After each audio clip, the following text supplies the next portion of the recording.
We are seeing an overwhelming call to action in cities across the country following the recent shooting death of Sonya Massey.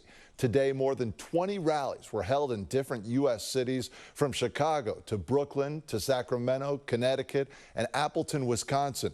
Video from July 6 shows a sheriff's deputy shooting and killing Massey at her home in Illinois. He was responding there after the 36-year-old mother called 911 to report a possible intruder. Sonya Massey called the police to deal with a potential intruder. And the irony, she was safer with the potential intruder than the police. She was murdered in her home by those she called for protection. The deputy who shot and killed Massey, Sean Grayson, has been fired and recently pleaded not guilty to 3 counts of first-degree murder, among other charges. Tonight, ABC 7 News reporter Suzanne Fawn has more on the rallies here in the Bay Area calling for justice.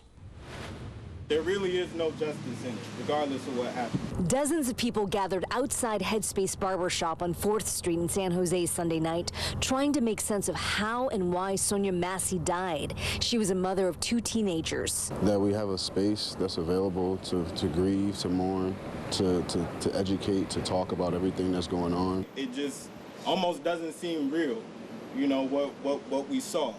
She did everything that she was asked to do. Lou Dimes is with Black Outreach San Jose, a nonprofit formed after George Floyd and Breonna Taylor were killed by police. We needed opportunity to commune with each other and talk about next steps. You know, obviously this happened outside of our state, but this same issue happens here locally quite frequently. Sid Owens is an educator. I work with students of color, and for me, it's going to work every morning and having to have these conversations with my students and my family.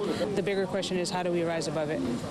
How do we continue to push forward and do more things like this to ensure that, like our community, we're all together as one. Earlier in the day, miles away, dozens of community members also gathered in Oakland. What we know that this means is more violence in our communities. People say they're concerned that fatal shootings involving police officers will not end and that more men and women may be killed.